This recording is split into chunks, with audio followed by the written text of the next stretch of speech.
closure conversations actually deal with incomplete pasts. So an incomplete past can prevent a new future. You run into that when you have people, and I know I was talking to someone, when people say stuff like, we tried that once before and it didn't work. That's an incomplete past that is stopping you from being able to do a new future. There's some residual with respect to that, and they're not going to give it up yet because it hasn't been adequately dealt with. Many of us deal with people where there are incomplete issues. There's baggage, if you will. So, going back to our likelihood of taking action. So, you remember this chart. Now, if you have a specific accountability appointment with the person you made the promise to. So I make the promise to Todd, he accepts the promise, and we agree to meet in 2 weeks to deal with the completion of the promise. I've now got an accountability appointment with Todd relative to the promise. The odds of me following through with that go to 95%. So making a promise to someone who's actually going to hold me to account. How are they going to hold me to account? Well, I've already established an accountability appointment, so I'm now accountable for that. And if I've got an agreement where the agreement is clearly specified, I know what I've promised, it's very easy for me to fulfill or to not fulfill to accomplish what we set out to accomplish. So the odds of me actually taking the action go way up, 95%. Which should tell you something about the level. If we've got people operating at the level of about 70% in reliability, that is carrying through on what they said, that should tell you something about the level of closure conversations in organizations. There are 4 A's in closure conversations. In many closure conversations, you will use all 4 of these, but not necessarily in every one of them. But it's always good to start from, here are the 4 A's, which ones do I really need to include in this particular conversation? The first one is to acknowledge the facts. That's not to give an excuse for, justification for, it's just to acknowledge the facts. So Todd, I said I'd have that for you by Friday. I just want to acknowledge it's now Friday, and I don't have it for you. It's not then go into a long explanation about why you don't have it, and here's all the stuff that happens. Just acknowledge the facts. I don't have it for you. He may say, well, what happened, or why not? And then I can give him those explanations. When it says address persistent complaints and conditions, sometimes you can acknowledge, like when Joe raised the issue about, but I don't have the resources. You can acknowledge, look, we don't have the resources. That's what's true. We don't have the resources. But I need more resources. Yeah, but we don't have those.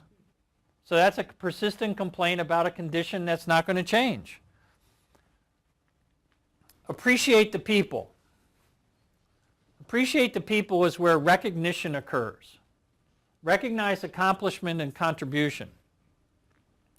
So appreciation is underutilized in organizations. As I keenly asked you, how many of you felt that you were over-recognized, over-appreciated, you wish they'd stop lauding all these awards and recognitions on you, just enough, and nobody raised your hand.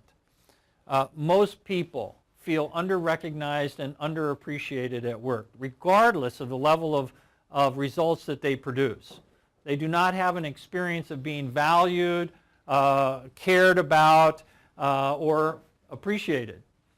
So this is to appreciate and recognize the accomplishment.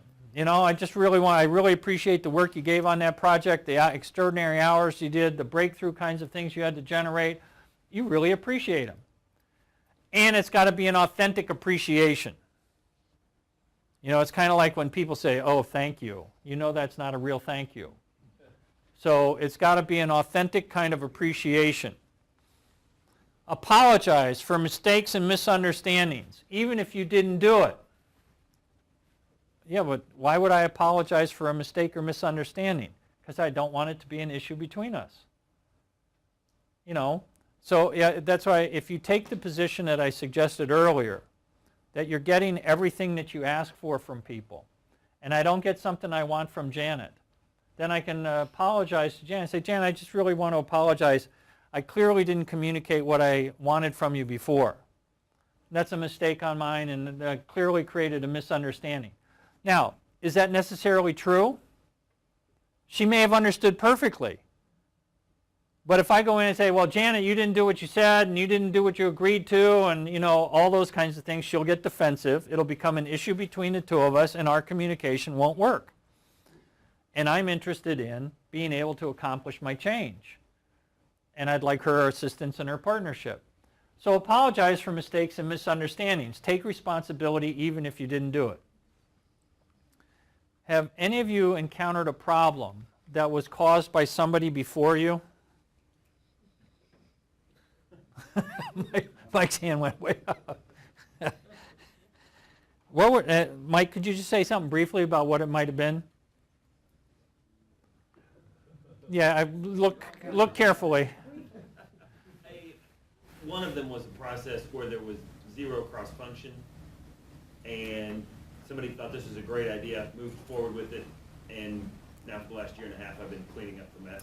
Yeah, cleaning up the mess. So now, he didn't do that. He's inherited that. Is it possible for him to apologize for the mess that got created by the person that came in before him? Sure. But I didn't, even though he didn't do it. Okay, so apologize for mistakes and misunderstandings.